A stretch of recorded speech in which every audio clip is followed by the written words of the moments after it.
마태복음 1장 18절부터 25절까지 말씀 함께 교독하겠습니다.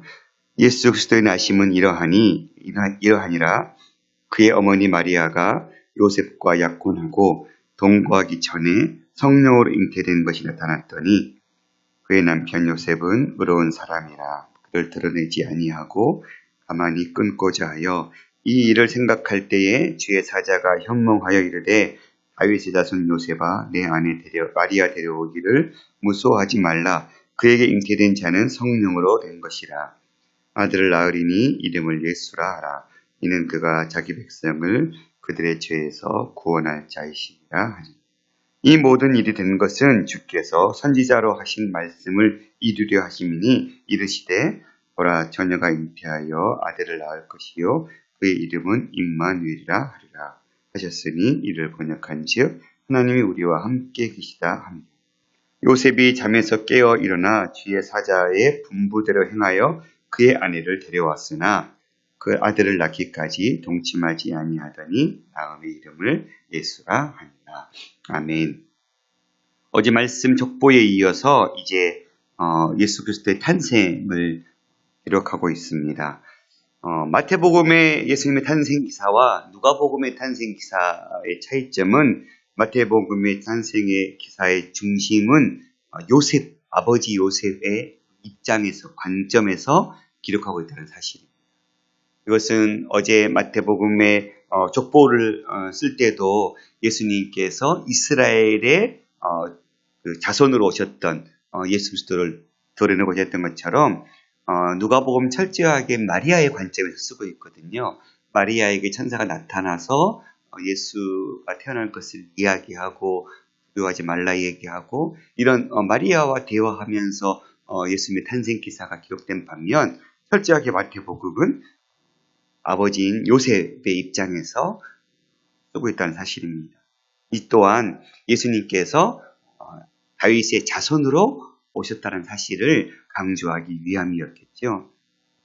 예수 그리스도의 나심은 이러하니라. 그의 어머니 마리아가 요셉과 약혼하고 동거하기 전에 성령으로 잉태된 것이 나타났더니 당시의 약혼이라는 제도를 우리가 좀 알 필요가 있는데요. 요즘도 우리가 현대에도 요즘 현대에는 약혼을 하지 않고 거의 그냥 결혼하지만 우리나라도 조금 더 오래전에는 약혼하고 난 이후에 결혼하는 그 관례가 있었죠. 그런데 우리나라의 약혼은 어떤 개인과 개인 간의 그런 관계의 정도의 역할이었다면 당시 이스라엘의 약혼은 법적인 효력이 발생하는 약혼이었거든요. 그러니까 이 약혼을 통해서 약 1년 정도 전에 약혼하게 되고 그리고 그것이 법적인 부부의 효력을 가지게 됩니다. 그러나 같이 살지는 않고 따로 떨어져서 지내게 되는데요. 거기에는 혹시라도 좀 여자에게는 불리할 수도 있는 조건일 수도 있지만 여자에게서 혹시 임신하게 되는 사실들이 발견되게 되면 파혼할 수 있는 근거가 주어졌던 것이죠. 그래서 마치 이 여자가 순결한지 순결하지 않은지를 1년의 기간을 두면서 볼 수 있는 그런 남편의 입장에서는 역할도 감당했던. 그러나 이 약혼의 떼어진 조건은 서로가 이혼하게 되거나 혹은 누가 사별하게 되거나 그런 어떤 법적인 역할들이 있지 않고서는 파혼하기가 어려웠던. 그리고 그렇게 여자가 혹시라도 중간에 잉태하는 사건이 벌어지면 신명기법에 의해서는 구약은 돌로 쳐 죽이게 되는 그런 일들이 있었고 당시 이스라엘의 이 시대에는 이혼하게 되는 일들이 벌어졌습니다. 그래서 요셉은 그의 남편 요셉은 의로운 사람이라 그를 드러내지 아니하고 가만히 끊고자 했다. 그러니까 요셉은 당시 두 사람의 증인만 세워놓으면 조용히 이 문제를 해결할 수 있었다고 해요. 그러니까 마을 공동체 전체에 드러내지 않고 두 사람의 증인을 세워서 이 일에 대해서 이야기하고 이 일을 마무리하려고 마리아를 보호하고자 하는 그런 마음으로 이 일들을 치러했던 것 같아요. 그때 이 일을 생각할 때 내가 그렇게 단 두 사람 증인 세워서 내가 이 사건을 마무리해야 되겠다 하는 생각을 갖고 있을 때 뒤에 사자가 현몽하여 이르되 다윗의 자손 요셉아. 요셉을 부를 때도 다윗의 자손이라는 이름을 첨가하고 있죠. 그러니까 요셉은 다윗의 자손이고 예수님은 그 다윗의 자손인 요셉에 의해서 태어난 다윗의 자손이다. 이걸 얘기하고 싶었겠죠. 내 아내 마리아 데려오기를 무서워하지 말라. 그에게는 잉태하는 자, 그에게 잉태한 자는 성령으로 된 것이라. 그가 아들을 낳을 것인데 이름을 예수라 하라. 그가 자기 백성을 그들의 죄에서 구원할 자이시니라. 이러한 음성이 성령에 의해서 들려오게 된 것입니다. 이 당시 요셉의 심정이 어땠을까? 한 번도 누구도 성령에 의해서 잉태된 것을 본 적도 없었을 테고, 역사상으로도 들어본 적도 없었을 그 요셉의 입장에 있어서는 이게 쉽게 수긍할 수 있는 문제가 아니었을 것 같아요. 그렇죠? 간접적인 경험도 해본 적도 없어요. 직접적인 경험도 해본 적도 없어요. 근데 어느 날 성령이 나타나서 이런 이야기를 할 때 요셉이 이 이야기를 쉽게 받아들일 수 있었을까? 그런데 이후에 보면 그리고 나서 이제 22절부터 이 모든 일이 된 것은 선지자 이사야가 하신 말씀, 즉 7장 14절에 보라 처녀가 잉태하여 아들을 낳을 것인데 그 이름을 임마누엘이라 하라. 마태복음에 10개의 성취 구절이 등장하는데 구약의 사건에 예수님이 그 구약에 예언한 그 사건을 성취한 것이다. 이런 성취 기사가 나타나는데 오늘 이 말씀이 첫 번째 마태복음에 등장하는 10개의 성취 구절 중에 첫 번째 구절이거든요. 구약에 이사야 선지자가 예언했던 그 예언이 이루어진 사건이다 하면서 처녀가 잉태하여 아들을 낳을 것인데 그 이름을 임마누엘, 번역한 지 하나님 우리와 함께 계시다. 이렇게 이 말을 해주신 거예요. 그때 요한이 잠에서 깨어 일어나 뒤에 사자의 분부대로 행하여. 이 분부대로 행하여라는 말을 정말 제가 아무리 요셉의 입장에 서보려고 해도 쉬운 일이었을까? 내가 경험해보지도 않고 내가 상상하지도 못했던 일. 그리고 나랑 결혼할 여자가 이미 임신을 했다라고 이야기를 들었을 때 감히 그것을 그렇게 분부대로 행하는 것이 쉬웠을까? 그리고 요셉은 그 아내를 데려왔고 그리고 나서는 어떻게 보호해줬어요? 아들 낳기까지 동침하지 아니하더니 다음에 이름을 예수라고 이름을 정했습니다. 철저하게 요셉의 관점에 있어서 이 사건을 풀이하면서 요셉이 이 예수님의 탄생에 어떤 역할을 감당했는지 이야기하고 있죠. 누가복음은 마리아를 통해서 마리아의 그 순종을 통해서 예수님이 탄생하셨고 처녀 마리아가 자기가 요셉과 이 약혼의 관계 속에서 임신하게 됐을 때 어떠한 파혼을 당할 수 있는 그런 위치, 그런 상황에 놓였음에 불구하고 그런 불안함들도 떨쳐버리면서 마리아의 순종이 필요했다면 오늘 요셉의 입장에서도 전혀 듣도 보지 못했던 이 사건 속에서 자기가 주인공이 됐어야 했고 그것을 받아들여야 하는, 그러면서 결국은 이 요셉의 작은 순종, 요셉의 섬김이 결국은 예수 그리스도께서 다윗의 자손으로 오시는 그 사건의 중대한 역할을 감당했다. 그러니까 요셉, 우리가 생각할 때 마리아의 순종, 마리아의 몸을 통해서 잉태케 하신 예수 그리스도를 생각했다면 마태복음은 철저하게 요셉이 이 예수 그리스도께서 태어나신 사건 속에 어떤 역할을 감당했는지를 보여주고 있는 것이죠. 우리 안에 말씀을 찾아오신 예수님, 그분이 하신 말씀을 우리 이성적인 생각으로는 이해되지 않고 쉽게 따르는 것이 불가하다고 생각되는 것들이 참 많죠.